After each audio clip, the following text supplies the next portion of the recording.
We have now entered the 11th generation of Amazon Kindle devices and the 5th generation of Kindle Paperwhite devices. This one is the Paperwhite 5 with the 6.8-inch screen.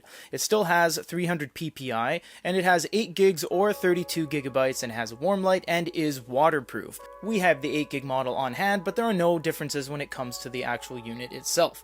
Now, something we want to point out is that this is going to be very different looking depending on where you're buying it from. For example, on this one we have English, Portuguese, Spanish, Japanese, and Arabic.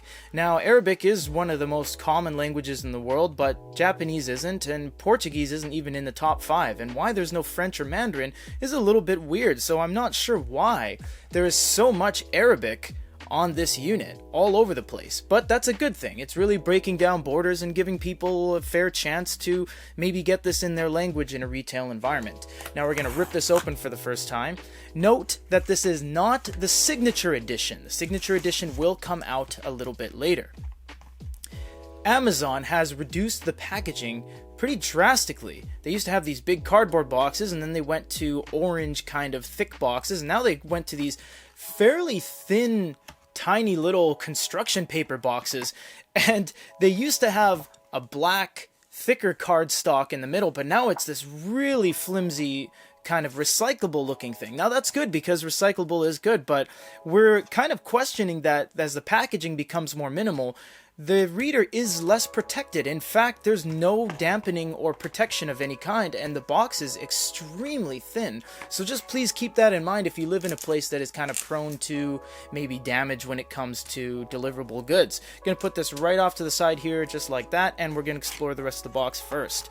We have a USB-C with the little card they give you. If you have any questions, you can go to the website, and you have a user manual here, but there's lots of different pages. So just hold on to all this stuff. The website's on the back. And is there Arabic on this one as well? There is, right there. Interesting. All right. So the USB-C cable, that's really nice. And the unit itself, already just holding it, it's kind of alien for a black slab Amazon, not counting the Oasis line and stuff like that, to be bigger than 6 inches. It's just a weird kind of alien feel because, well, they've never really done that before. Except for the DX, but that was kind of a one-off. Alright, it is a flush screen and bezel, and this one is a very kind of wide chunk. It feels like it's less kind of elongated, and it's more of a wide slab. You have the Amazon embossed smile on the back, and nothing on any of the sides except for the bottom is where you'll find the USB and the power indicator light and the power button itself. We're going to press and hold this just to turn it on and show you guys it is functioning. Amazon devices almost always have battery.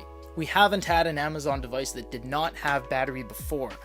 We will get into a full review and comparisons with the recent Kobo devices that have come out, but for now this is everything that comes in the box with the Amazon Kindle Paperwhite 5. Stay tuned for the signature edition and everything else that is going to come out in the future from Amazon, and comparisons galore.